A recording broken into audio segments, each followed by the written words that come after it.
How many of you guys have played a sport? Any sport? Yeah, anything.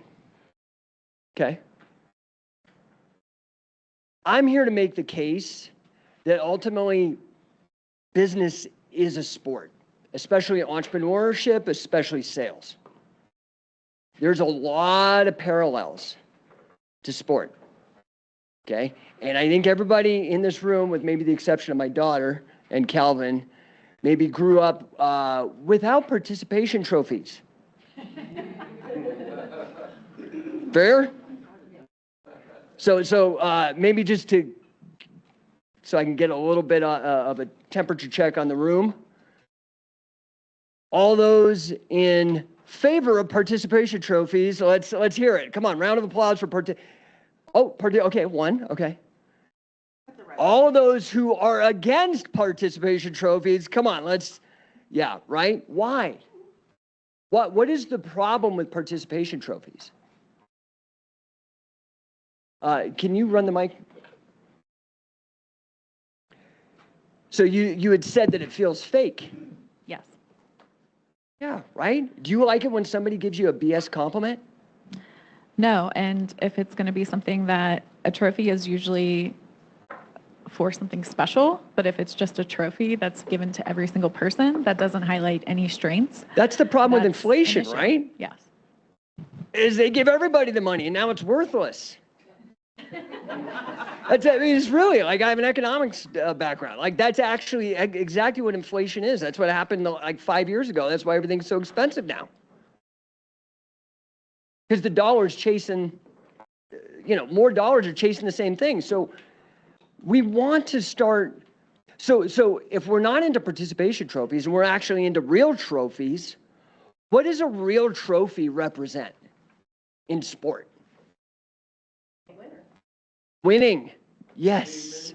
Hard work.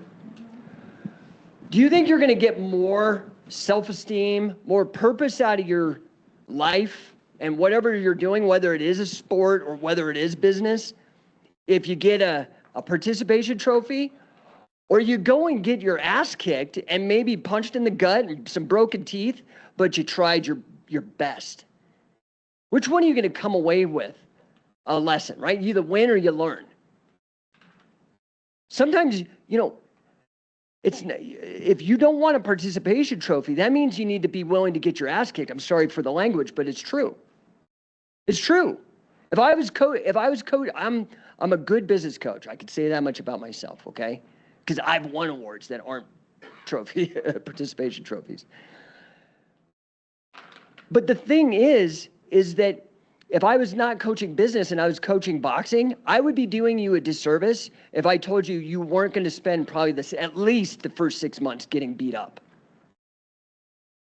Because you're not going to pierce the veil and get on the other side of beating somebody else up and winning unless you're willing to pay those dues yourself. This isn't like controversial, I hope, right?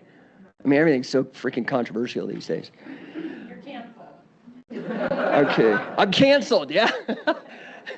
Good luck, I got the microphone. All right, so I want to go actually beyond winning.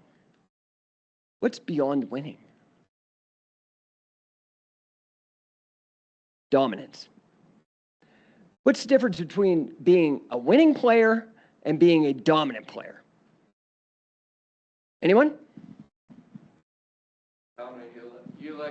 Grab that mic just for them. With dominance, you think of people like the great tennis players, right? Like McEnroe and Chrissy Everett and people like that. I mean, old ones, but they just consistently win and they consistently work hard and they consistently try to up their game. Yeah, maybe basketball, Kobe Bryant, Michael Jordan, exactly. Right? Music, maybe Michael Jackson. I prefer Prince, but whatever, right? Dominant. What's the difference between a dominant player and a winning player? Repeated winning. Repeated winning. Yeah. Over and over again. Okay. Yeah. What does that look like in terms of not playing the game? Because the game's literally like a slice in time when you're actually tested. amount of time and dedication they put into the sport. Dedication? Yeah, thanks, Leona. I'm slow. Yeah, it's called a mic runner, not a leisurely pace. Is basically the commitment and dedication that individual does to perform at their best, which separates them from just the people that, end up winning. So it's not by fate or chance or luck. And it's weird, right? Because like, it's not like Michael Jordan made up basketball. It's not like Kobe Bryant made up basketball. They made a decision at some point to say, this is what I'm doing. This is where I'm at right now. And this is my best path to make a difference.